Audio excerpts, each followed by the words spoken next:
মাদক মুক্ত সমাজ গড়ার চেষ্টা করতে হবে। এটা আমাদের এই সমাজের জন্য, সারা বাংলাদেশে এবং আমাদের ঠাকুরের জন্য একটা বড় সমস্যা আছে অনেক। এই সমস্যার মধ্যে থাকবে বিরোধিতা, থাকবে আবার বিরোধী দল থাকবে, আন্দোলন হবে। তার মধ্য দিয়েও প্রতিষ্ঠানগুলো যদি আমরা শক্তিশালী করতে পারি, তাহলে কিন্তু আমরা আমাদের গণতন্ত্রকে টিকিয়ে রাখতে পারবো।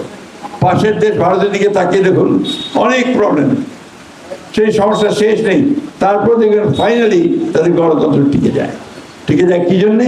যে তাদের একটা প্রতিষ্ঠানগুলো দাঁড়িয়ে গেছে, বিচার বিভাগ দাঁড়িয়ে গেছে, সম্পূর্ণ ইন্ডিপেন্ডেন্ট বিচার বিভাগ, আপনার প্রশাসন অত্যন্ত দক্ষ প্রশাসন, এবং আপনার যে judiciary, at the same time আপনার মিডিয়া, তাদের অত্যন্ত স্ট্রং মিডিয়া যেভাবে করে দাঁড়িয়ে গেছে। এখানে আমাদের ঠাকুরগাঁতে একটা জিনিস আছে, যেটা আমি ডিসি সাহেবের সঙ্গে দর্শক ব্যবহার করছি। আমাদের মানুষ অত্যন্ত নিরীহ মানুষ, সহজ সরল মানুষ, মামলা মোকদ্দমাকে সবচেয়ে ভয় পায়। এটা আমাদের পুলিশেরা টের পাবে। একটা মামলা হলে মনে হলো যেন আকাশ ভেঙে পড়লো। এটা কিন্তু আমাদের মানুষকে খুব ফেস করতে হয়েছে গত কয়েক বছর। আমরা অকারণে, বিনা কারণে আমাদের লোকদের মিথ্যা মামলা হয়েছে, বাড়িঘর ছেড়ে পালিয়ে বেরিয়েছে। একটা ভয়ঙ্কর অবস্থা ছিল। আল্লাহর কাছে আসলে রহমত, সেই অবস্থা থেকে আমরা বেরিয়ে আসতে পেরেছি। এখন আমাদেরকে একটা এমন সমাজ গড়ে তুলি, যে কথাটা আমি আলাপ করেছি, এখন একটা মিটিংও করেছি, মাদক মুক্ত সমাজ গড়ার চেষ্টা করতে হবে। এটা আমাদের এই সমাজের জন্য, সারা বাংলাদেশে এবং আমাদের ঠাকুরের জন্য একটা বড় সমস্যা।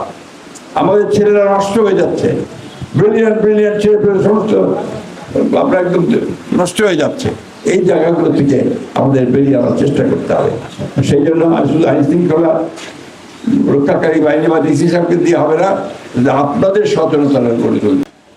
আমি বক্তব্য দীর্ঘ করবো না। আপনাদের বহুতল ভবনের কথা বলেছেন, এটা তো আমারও দাবি, এই দাবিটা আমার।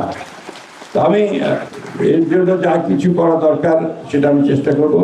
আপনাদের কাছে আমার অনুরোধ থাকবে যে আপনাদের চাপটা অব্যাহত রাখবেন, অর্থাৎ আমার সঙ্গে যোগাযোগটা রাখবেন। আমরা যেভাবে এগুলোতে চাই সেভাবে একটা অনুরোধ করবো, আপনাদের এখানে জমি তো খুব বেশি নাই, আর এই জমির মধ্যে কি করে বহুতল ভবনে গিয়ে আপনারা করতে পারেন, তার একটা প্রজেক্ট তৈরি করেন, প্ল্যান তৈরি করেন, নিয়ে আসেন। হ্যাঁ,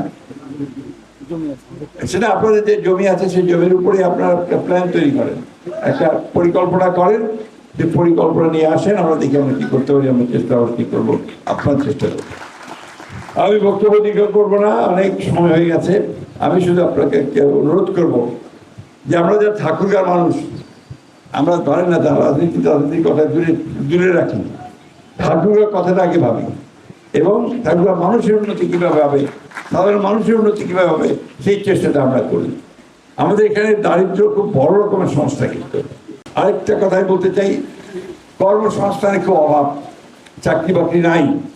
আমরা চেষ্টা করতেছি যে কীভাবে কর্মসংস্থান বৃদ্ধি করা যায়। তো একটা সমস্যা আমার আছে, সেটা আপনাদেরকে বলি। আমার কাছে লোকজন যায় খালি আপনার সুপারিশ, কি বলে ওখানে বদলি, ওখানে বদলি, কনস্টেবলের ট্রান্সফার, আপনার হাসপাতালের বদলি।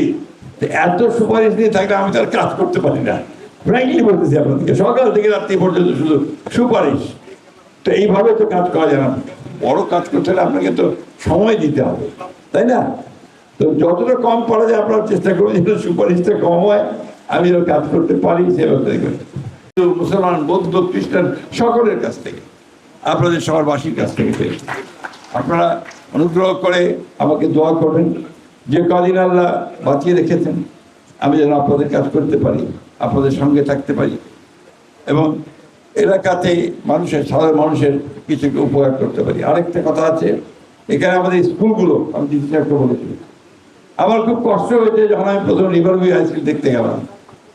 আমার মনে হলো যে সমস্যাটা একটা পরিত্যক্ত গরুর একটা খামার হবে, এইরকম করুণ অবস্থা। অথচ এই রিভারভিউ হাই স্কুলটা কত সুন্দর ছিল। ঠিক আছে, আপনার সিএম গার্লস স্কুল, আমাদের হাজিপাড়া হাই স্কুল, অন্যান্য স্কুলগুলো, আমি বিশেষজ্ঞকে অনুরোধ করেছি যে আপনি এই স্কুলগুলোকে বাঁচানোর চেষ্টা করেন, তাদেরকে যেন ছাত্র যায়, তাদের সেখানে যেন ভালো শিক্ষক পাওয়া যায়, হেডমাস্টার নাই, হেডমাস্টার জোগাড় করতে হবে, সেইভাবে কাজ করতে হবে। আসুন সবাই মিলে আমরা ঠাকুরগাঁকে উন্নত করবার চেষ্টা করি, ঠাকুরগাঁর মানুষের দারিদ্র্য দূর করবার চেষ্টা করি। আপনাদের যে সমস্ত কথা আপনারা বলেছেন, আমি আপ্রাণ চেষ্টা করব আপনাদের এই ভবন নির্মাণের জন্য।